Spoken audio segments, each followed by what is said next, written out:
Ry Andriamanitra izay miantso anay iombona amin'ny Jesosy Kristy zanakao mpamonjy izao tontolo izao. Avy aoreny mafy ny finoanay fa tsy misy tsy hainao atao. Amin'ny anaran'i Jesosy Kristy. Amen. Jaona toko faefatra andininy fahenina amby efapolo ka hatramin'ny faefatra amby dimampolo no isy miafatra ny tompo izay nahitantsika ny tantara nanasitranan'i Jesosy ny zanak'ilay tandapa narary mafy efa saika ho faty. Ny lohahevitra raisitsika avy amin'izany dia hoe inona ny finoana kristianina? Inona marina dia finoana kristianina ity? Ara-potokevitra ny finoana dia malalaka. Ny tsy mino an'Andriamanitra zao dia azo atao hoe manana finoana. Izay ny finoana, tsy mino an'Andriamanitra izy. Ny fanompotsapy izay miseho amin'ny endrika samihafa fantatsika tsara, na ny vola aza dia lasa sampy ozy Jesosy tompo rehefa io ny tompona ka antsoina hoe mamona amin'izay fotoan'izay dia finoana koa zany. Zany no antony hametrahana mazava tsara ny finoana kristianina iteresantsika eto ity. Inona ny finoana kristianina? Voalohany dia izao: ny finoana dia fahatokisana sy fiankinana amin'Andriamanitra. Fahatokisana sy fiankinana amin'Andriamanitra. Confiance et dépendance en Dieu. Confiance et dépendance. Tarafitsika amin'izay niarahan'i Jesosy tamin'ity tandapa nanana zanaka marary teny moa izany famaritana izany. Ilay tandapa eto ny teny frantsay moa dia ataony hoe officier du roi. Izany hoe olona manam-pahefana zany tompo, olona manan-katao zany tompo. Fa narary mafy ny zanany tratrany tazo mahery, efa manomboka miala tady hiala iny. Eny ny momban'i Jesosy. Hitantsika amin'ny andininy fafito amby efapolo fa lasa izy nanirakolona mba hangataka ny Jesosy hanasitrana n'ity zanany ity. Ary hitan'i Jesosy, tsapan'i Jesosy atao amin'ny fangatahana fa manam-pinoana ity tandapa ity. Natokisany fa havitan'izany Jesosy. Zay ny finoana. Nasehony tamin'ny fanekeny fa Jesosy Kristy tena mpamonjy mahavonjy ity zanany ity na dia manan-katao ary izy. Ary efa tsapan'i Jesosy izay finoana izay dia izay mihitsy no nahatonga an'i Jesosy nanasitrana ny zanany araka ny efa hitantsika ao amin'ny tantara. Izany tokoa isika ry havana mandeha amin'ny finoana tahaka ny Abrahama ambarany amin'ny andininy ary amin'ny Galatiana toko fahatelo arivo. Abrahama ilay antsoina hoe ray mindro. I Abrahama izay natsoin'Andriamanitra efa milamina, efa lehibe na foko zany Abrahama zany. Efa manana ny ampy, efa somary nazo taona kely ihany izy fa natsoin'Andriamanitra hiala amin'izany toerana, izany confort efa nisy azy zany ho any amin'ny tany izay tsy fantany. Ary dia ny nakato zany hoe fameno, mila hitovy mihitsy zany hoe milo de égal mahatoky mankatoky. Zay ny ambarako teo, la foi c'est la confiance et la dépendance en Dieu. Sady nahatoky an'Andriamanitra izy no nakatohany zany dia tena fitahina manaraka an'izany. Ary ny fitahina natao amin'ny mino rehetra dia natomboka atao amin'ny Abrahama. Avy aminao hitahina ny firenena rehetra. Zany hoe tsy mijiosy fotsiny araka ny fireharehan'ny Jiosy sasany hoe zay zanaky Abrahama, nefa zanaky Abrahama arany fotsiny. Fa dino le ara-panahy. Fa ny finoana no mahazanaky Abrahama atsika. Ny firenena rehetra mihitsy no voavonjy. Dia izany nataon'ity tandapa ity. Tena nakatoa izay nolazain'i Jesosy izy, mahatoky azy izy, dia navita zavatra lehibe teo amin'ny fiainan'i Jesosy. Zay misy rehefa ny finoana dia ahavitan'Andriamanitra zavatra lehibe eo amin'ny fiainantsika. ary betsaka no afaka mijoro vavolombelona izany na isika zao azy dia jerentsika ny nataon'ity lehilahy britanika anankiray ity missionnaire tany Chine izy io dia mpivavaka mafana fo tia ny tenin'Andriamanitra ary tonga pasteur dia nagaga dia zao rehefa naheno momba ny Chine izy firenena communiste be dia be ny tsy mino an'Andriamanitra tany amin'ny taonjato fahasivy amby folo izany ry havana dia nanoka teny izy anao missionnaire amin'ny Chine tsy nisy fikambanana akory naniraka azy zany hoe tsy azo antoka izy no iantoka ny trano ipetrahany any ny sakafo hohaniny any ny karamany any tsy nisy azo antoka izany fa nandeha tamin'ny finoana izy araka ny fijorona vavolombelona nataony natoky an'Andriamanitra izy tonga tany izy marina tokoa fa tsy moramora ny zavatra ny sedra tany arak'izany ambary zany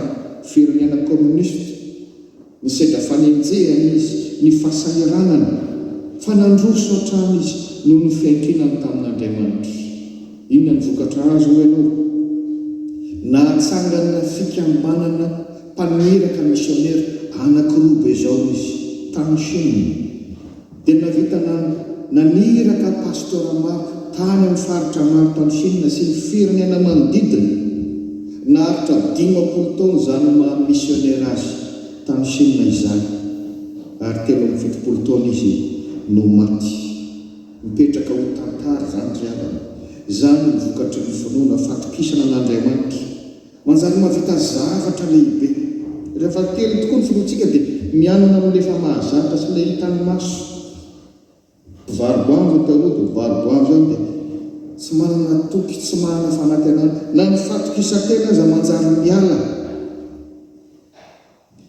avy tan'Andriamanitra zavatra lehibe eo amin'ny fiainantsika ny finoana tsy ilay hoe manofinofo fotsiny arary zato ampandrina dia mahita vokatra fa tahaka ny tena tao missionnaire ity sady mivavaka miankina amin'Andriamanitra fa mandeha sady miasa eo ambany fahasoavan'Andriamanitra zany mahatonga ny epistoleny Jakoba toko 4:5 milazany hoe maty ny finoana raha tsy misy asa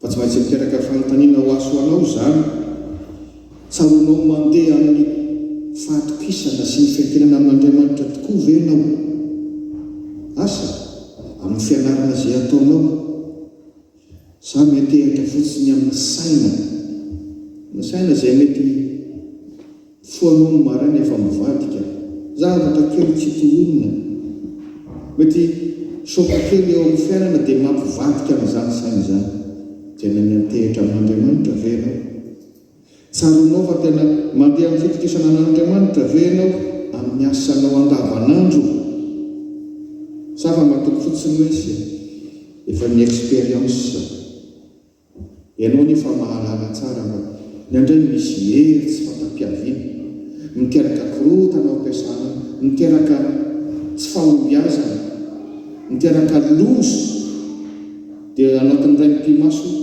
maty ny orinasa misy anao ankino amin'Andriamanitra ny zavatra rehetra na mety iseho azy zany matokia an'Andriamanitra mahay manokatra lalana raha ho any amin'ny dokotera ianao tahaka nyty tandapa zay mitondra ny zanany teo amin'ny dokotera ity dia Jeseo zany sao dia mbola ny fisalasalana sy ny fahakiviana ny betsaka ary na ny dokotera raha dia mahita iny amin'ny endrika ao sy ny firesaka ao feno fisalasalana sy fahakiviana ianao dia na izy ara sahirana misaboanao tsy hitantsony inona ny tena aretinao sary mbo avakany amin'ny dokotera tsika dia matoky an'Andriamanitra dokotera ny dokotera mahay miasa ny alalan'ny dokotera sy ny fitaovana ary ny fanafody eny mba mahatoky koa ilay dokotera fa rehefa ao zany ohatrany tsy tohinina akory tsy nisy traitement atao akory aza ndraindray io ny mpandinika dia sitrana ianao zava-dehibe zany fatokisana zany rehefa indrindra ny fatokisana an'Andriamanitra koa iaino marina ny fatokisana sy ny fiankinana amin'Andriamanitra dia hitanao ny voninahiny la foi c'est la confiance et la dépendance en Dieu faharoa sady farany ny finoana dia fankatoavana ny tenin'Andriamanitra obéissance à vaovao-drika obéissance. Jareo no nataon'ilay tandapa rehefa miteneniny Jesosy mbola tsy tonga tany an-trano, mbola teny an-dalana fotsiny aza Jesosy. Hitantsika amin'ny andininy 50 hita ntaon'ilay tandapa ny finoana ka hoy izy hoe mandeha any ianao mody velona ny zanaka. Ary mahagaga ity tandapa ity ofisier izany mpibaikoly izany, fa vao niteneniny Jesosy an'izay izy dia tsy nangataka fanazavana kozy. Avy dia nino izany teny izany lazain'i Jesosy izany izy, nakatoy izany teny izany izy ka lasa nody avy hatrany. Atsika amin'ny andininy 50 izany dia mivokana vakeo ny andininy 150 ka hatrany amin'ny 7 rehefa naseho an'ilay tandapa izany fankatoavana ny tenin'Andriamanitra izany dia nitsenain'ny mpanomponisy teny an-dalana ka nilazany hoe efa velona ny zanakao. Dia tena marina ilay tandapa ka nanontany hoe fa tokony tamin'ny firy moa izany izy no velona.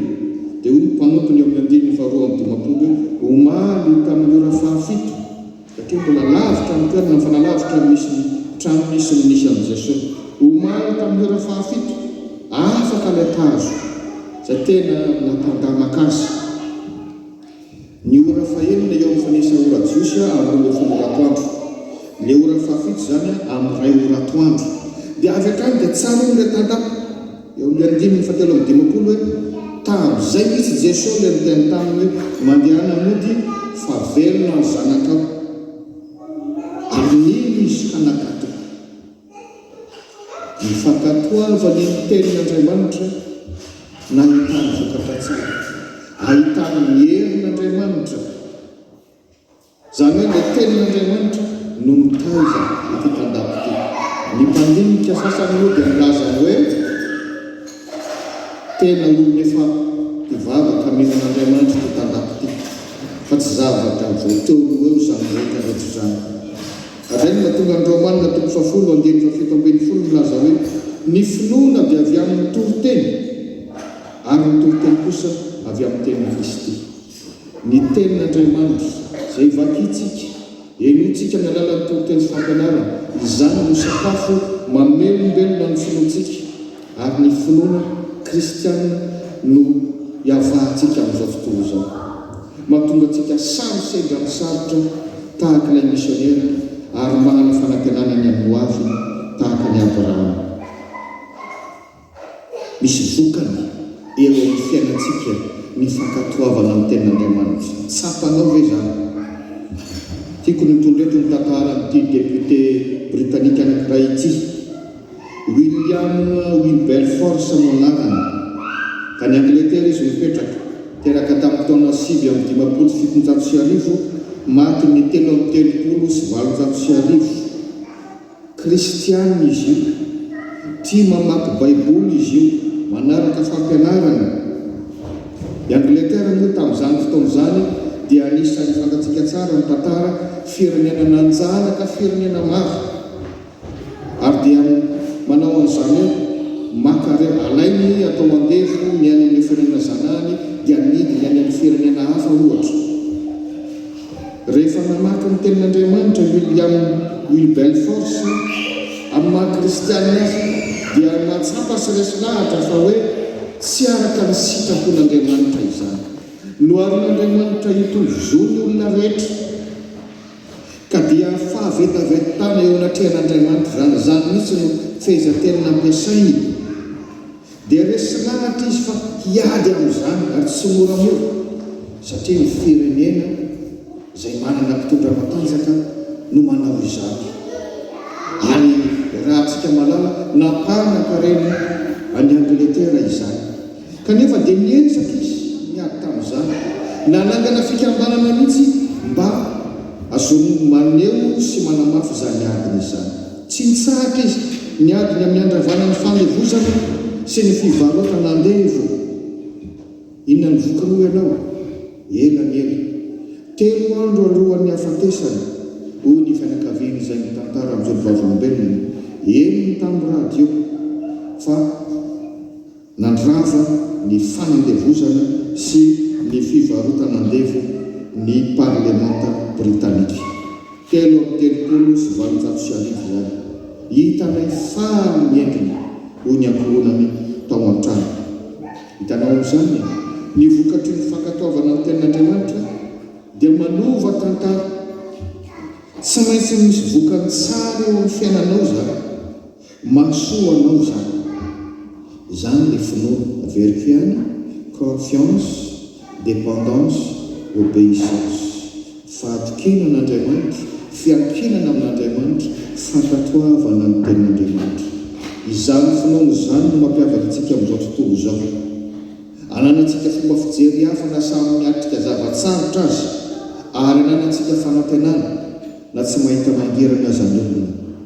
Aoka iorina amin'ny finoana ianao dia ho velona ny finoana tokoa. Amen.